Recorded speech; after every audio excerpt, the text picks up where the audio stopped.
Après de longs mois de pandémie et d'éloignement forcé, les congressistes du 117e Congrès des notaires de France, réunis à Nice, autour de la numérisation, ont aussi plébiscité les relations humaines, le plaisir de se retrouver et d'échanger dans le respect des règles sanitaires.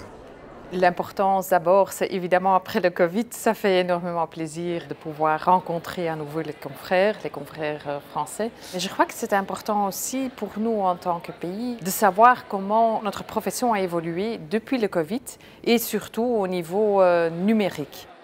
D'abord, nous avons le même système juridique. Nous nous considérons comme des partenaires au notariat français. Si on regarde maintenant la structure juridique du notariat en Algérie, c'est à peu près la même structure française. C'est important pour nous d'assister afin de transmettre et de savoir toutes les réalisations qui ont été faites au niveau national ainsi qu'au niveau international et son influence à travers le monde. Nous participons cette année pour que le Liban soit toujours présent, surtout dans cette manifestation culturelle et professionnelle. Et pour témoigner que le notariat libanais va continuer à évoluer malgré tous les défis. Et en plus, on va exprimer notre reconnaissance pour nos confrères français pour tout le soutien qu'on a eu durant des moments difficiles, à plusieurs niveaux, que ce soit au niveau de réparation de nos études, qui a été endommagé après l'explosion de Beyrouth, ou que ce soit pour le soutien de nos projets de loi qu'on a déjà présentés auprès de l'autorité libanaise. La présence de 32 délégations étrangères illustre le rayonnement du notariat français dans le monde. Ces 32 délégations, c'est particulièrement appréciable dans un contexte de crise sanitaire qui n'est pas encore complètement terminé, et surtout pour des pays où c'est un petit peu compliqué actuellement politiquement. On a eu le président du notariat libanais qui nous a rejoints.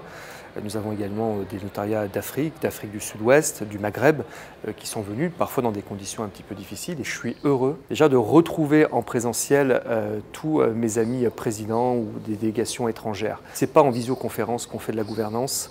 Certes, une assemblée générale est importante, elle peut se tenir en visioconférence, mais le plus important, c'est la pause café. Parce que c'est à la pause café que se font les décisions. Certes, c'est en assemblée générale qu'elles se prennent, mais c'est à la pause café qu'elles se font. Et tout ça, on ne le fera jamais en visioconférence. Donc je suis très content de les avoir retrouvés en plus ici, aujourd'hui, au 117e Congrès des notaires de France.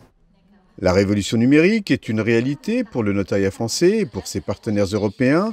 En Afrique, mis à part le Sénégal, la Côte d'Ivoire, l'Algérie et le Maroc, beaucoup rencontrent des difficultés. Un exemple avec la Guinée.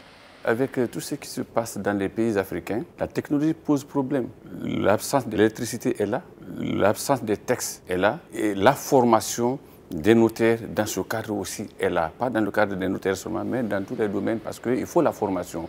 Qui dit numérique dit la technologie suit la formation. Donc, à l'absence de tout ça, il est très difficile d'appliquer cette numérisation dans nos pays africains, particulièrement dans mon pays, la Guinée. L'Union internationale du notariat, qui regroupe 89 pays, a pris la mesure des défis. Le programme de la présidente de l'Union internationale du notariat pour la présidence de l'Union portait précisément sur la modernisation et sur la numérisation du notariat de par le monde, et en particulier en Afrique. C'est vrai, il y a des problèmes propres, inhérents à la partie de développement technique, notamment en Afrique. Il y a le débit, il y a la lenteur, le contexte politique, économique et social que nous connaissons tous. Ça, c'est une évidence. Mais malgré ça, il y a cette volonté chez le notariat africain. Elle est forte. La numérisation est incontournable. Pourquoi? D'abord, dans un souci de sécurisation, de simplification, et puis de diligence et de rapidité également, dans nos relations avec notre clientèle, avec les administrations, avec les tiers qui sont à l'étranger, avec nos confrères qui sont à l'étranger. La numérisation est un élément essentiel de nos contacts. Et sans ces numérisations-là, vous avez toujours, et on l'a toujours perçu comme ça, des goulots d'étranglement dans la transmission de l'information et dans la sécurisation même de ces informations. Pour accompagner les relations transfrontières, humaines, économiques ou financières, la mobilisation des organisations notariales est forte.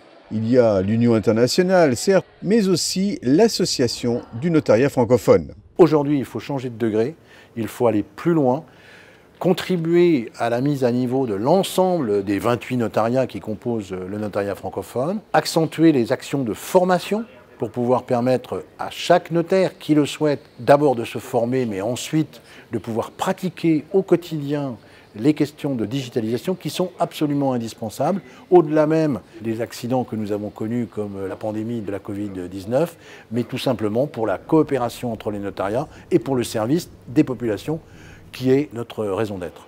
Le notariat français est lui-même très engagé pour apporter son soutien à ses partenaires. C'est généralement à l'occasion des accords de coopération justement que cette aide peut intervenir. L'objectif du notariat français n'a jamais été d'exporter des outils clés en main. On n'a pas à dupliquer le modèle français dans d'autres pays qui n'auraient pas notre culture, mais plutôt de répondre à des problématiques ou des besoins particuliers.